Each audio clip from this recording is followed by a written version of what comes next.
Good coronavirus morning, everyone. How's everyone feeling? Today is May 24th, 2020. The local time here in the Washington, D.C. area is 9:26 a.m. I got a few jokes I wanted to run by you just to get your thoughts. I haven't been on stage in a while, and I figured I would run some ideas by you. Here's one. You never notice, have you ever read any stories where somebody kills their spouse, and during the investigation, inevitably they say, "Well, come to find out, Bob took insurance out, life insurance out on his wife Sally 4 days before she died."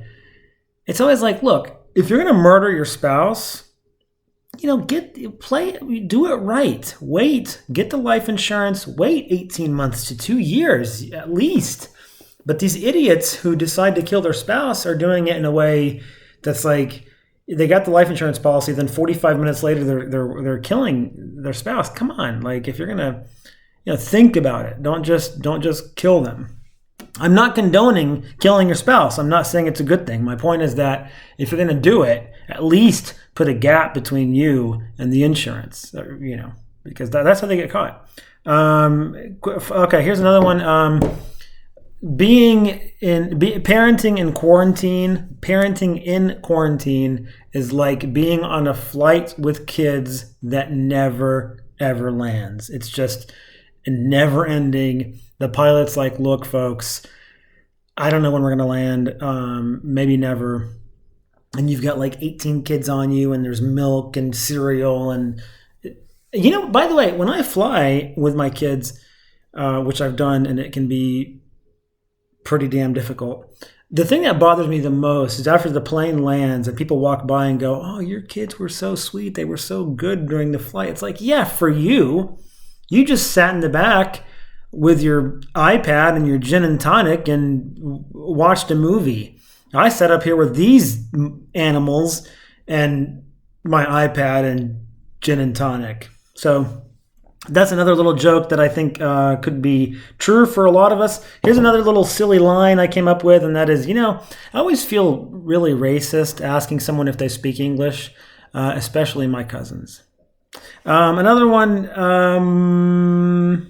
when they say your call may be recorded for quality assurance, that really just means, look, this is being recorded so that down the line we can determine who lied. Quality assurance never changes.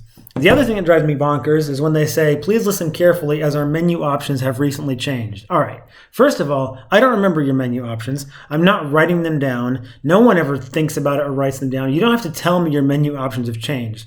Oh, and by the way, if I do put my account number in, I sit there and take the time to put my entire account number in. The first thing the person does when they answer the phone is go, "What's your account number?" Well, what was the point of me doing that? And most of us know now, just hit 0 and you'll get straight to an agent. My biggest pet peeve is when it says, when you hit 0 and you want to speak to an agent? Yes.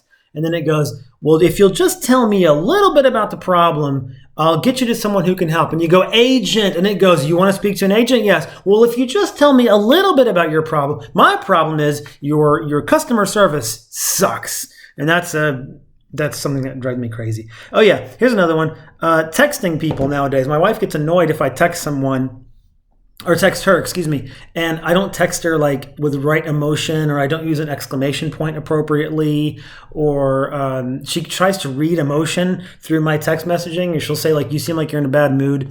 Do you think that happened during the days of Morse code? Do you think someone would go, hey man, I just read your Morse code. Are you pissed off? Like, did they go, hey, when you said ... dash,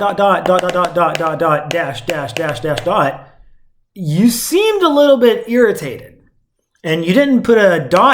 after that. So I'm just curious, what's going on, That's another silly little joke. I think that's it. I think that's all. Oh, one more really quick. I hope I never have to call 911 around my children, because it is incredibly difficult to make a phone call around children. It is around young kids. The second you pick up the phone and start talking, kids are asking you questions. They're so damn loud, and they've got to talk to you urgently if you're on the phone.